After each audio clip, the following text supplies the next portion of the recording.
Hey, good morning, everyone, and welcome to Morning Tea with me, Tracy V. the morning show that gives you motivation, inspiration, and education to start off your day in a good way and hopefully does something to your life to elevate it to the next level. Yes. Today, today I have with me Terrance Tucker, and Terrance is the brain, the man behind the Tuck project, and we're going to talk a lot about that today because I really want to focus on that organization because I think he's doing really great things in that organization.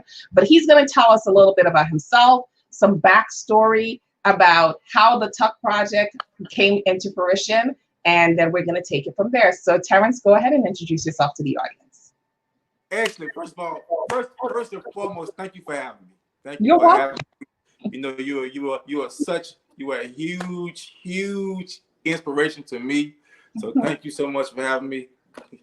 Okay, God bless you. But I'm happy to be here. You know, my name is Terrance Tucker from Columbia, South Carolina, the smallest, biggest state, well, the smallest, biggest city ever. And I went to South Carolina State University. Then I moved to Washington, D.C. for like 6 years. And while I was in D.C., I said, hey, man, I seen so much growing up, that I want to give back to my community when I get back home. So I moved back south, right? Moved back to Columbia, South Carolina, and started my own nonprofit called the Tuck Project, where we are a male mentoring nonprofit where we mentor young men from 9 through 19 years of age, where we focus solely on at-risk youth, okay? Like we're just trying to guide them, right, mold them, right, build them, and motivate them to be more than what they see. You know what I'm saying? So I've been doing that since 2016. We started with the five young men, okay? We started with 5 young men, and now we're at 192. Wow. We're in 15 different schools, and we're based in Columbia, South Carolina, but now we're in Augusta, Georgia, and we're in Atlanta, Georgia, and we're in Charlotte, North Carolina. What's up, Charlotte? So we are excited, man. We have 22 volunteers. They are loyal. They are faithful. They are hard workers, man. God bless y'all. Thank God for sending y'all to me. Because trust me, my work could not be completed without them. Okay, so we are excited. One second. Shout out to my seniors. They actually graduated. We had 9 seniors to finish school this year. We know it was tough. We know you couldn't finish. We know you couldn't go to prom, and we know you couldn't finish the way you wanted to. But we're so proud of you. You have so much in store for you. All right. So, salute to those seniors, man. Those 2020 seniors. 23? No, it was 2020. My bad. Okay. We had 9 seniors from high school to graduate. And we had 3 college seniors to graduate this year. Nice. Yeah. Really nice. 2 from Claflin University and 1 from Furman University. Okay. Awesome. Yeah. So I know you said you grew up in Columbia, South Carolina. Actually, one of my really good friends lives in South Carolina, in Columbia, as a matter of fact. That's a good person. And then you went off to college and you decided you wanted to come and give back to the community. But why did you want to do that? What propelled you to make that decision? I know you have a backstory of your own, so let's talk about my testimony. We grew up hard, man. We grew up in substandard conditions. We didn't have a lot of male mentors growing up, so a lot of my friends made horrible, mistakes. My dad was in the home, but my dad worked like 3 jobs. So we were always told what we couldn't be, right? And there were not many people going to college where I'm from. Okay. So I was a big, sports star, right? Football, basketball, all that stuff, right? Like, we got the awards and stuff like that, right? Name in the paper, right? The whole nine. Mm-hmm. But nobody told me that you needed grades to go to college. Nobody. Because nobody from our high school was really going to college. Okay. We were, right? So we were trained to go to the military or to get a trade, right? So that my parents didn't go to college. You see what I'm saying? So my thought process was, hey, man, you play basketball, right? You be cool, go to sports, then you good. But here's what happened. My senior year, right? There was a college coach that came to my house and said, son, we love your tape. We love your film. We love you. But we have to go to your guidance counselor's office to see, to see if you meet those qualifications to, unless they come to our school. Right. Lo and behold, I had no idea, Miss Allen. I had no idea that my GPA was a 1.4.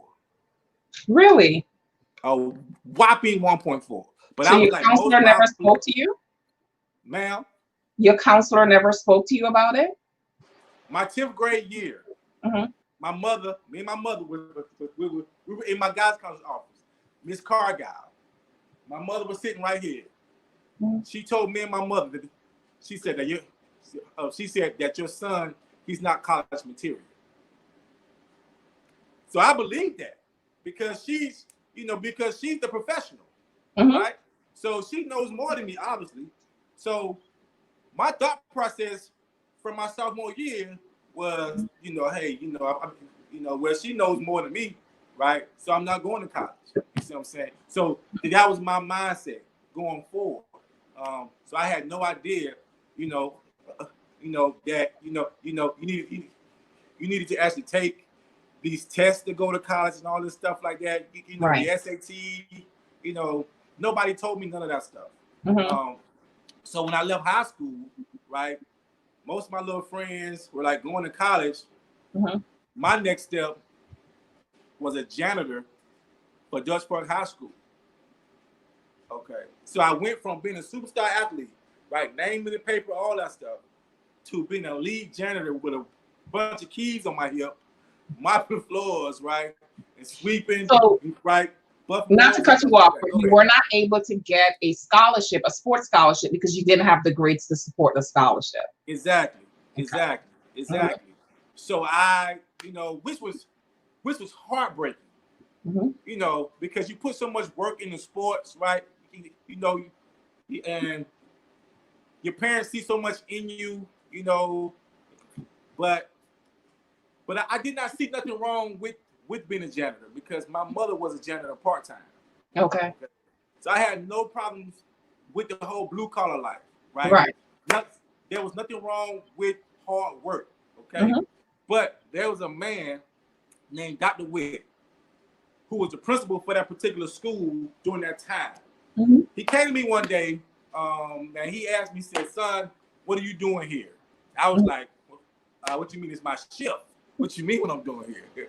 He said, no, sir. He said, no. What are you doing here? And I said, listen, what are you trying to ask me? Because these bathrooms need to be clean, right? Right. He said, no, son. He said, whenever you come to work, you always smiling, right? You always saying, yes, sir, no, sir, yes, ma'am, no, ma'am. These teachers love you. Why are you here when you're 20 years old? Why are you my lead janitor? Why aren't you at college somewhere? My thought process was, sir, my guidance counselor told me that I was not college material. My parents didn't go to college. My friends didn't go to college. Most of my friends from the 9th grade did not make it to the 10th grade. Okay? So that's my thought process. Like, this job is paying me $10 an hour, man. I'm winning. I'm happy. I'm good. Leave me alone and let me do my job. but this gentleman saw something in me. Tall, a well-dressed, right, black man, right, spoke very good English, man. First time I ever seen that in my life. Right? He impressed me. He said, son, you are college material because you come to work on time, right? Plus, you never leave when it's done, and you have good character. We're going to get you in school. My hands start sweating, head start sweating because now you're pressuring me to be more than I can see myself. Right. Right. But he called somebody named Dr. Judith Sally. Mm-hmm. Unbeknownst to him, the person he called was my aunt. Oh. Who was the dean of students for South Carolina State University. Oh, okay. And he called it. He said, "Hey, I got a guy here, man. I'm trying to get in school." She said, "What's his name?" His name is Terrance Tucker. She said, "Is his head big?" She said, "Yeah, his head kind of big." I said, "That's my nephew." That's my nephew. What are you doing with him? And he said, well, we're trying to get him in school. So my aunt took it over from there, and she had a conversation with my mother first. Then she had a conversation with me, and she said, "Son, we see it in you, but we can want it all day for you, but you have to want it. So don't ask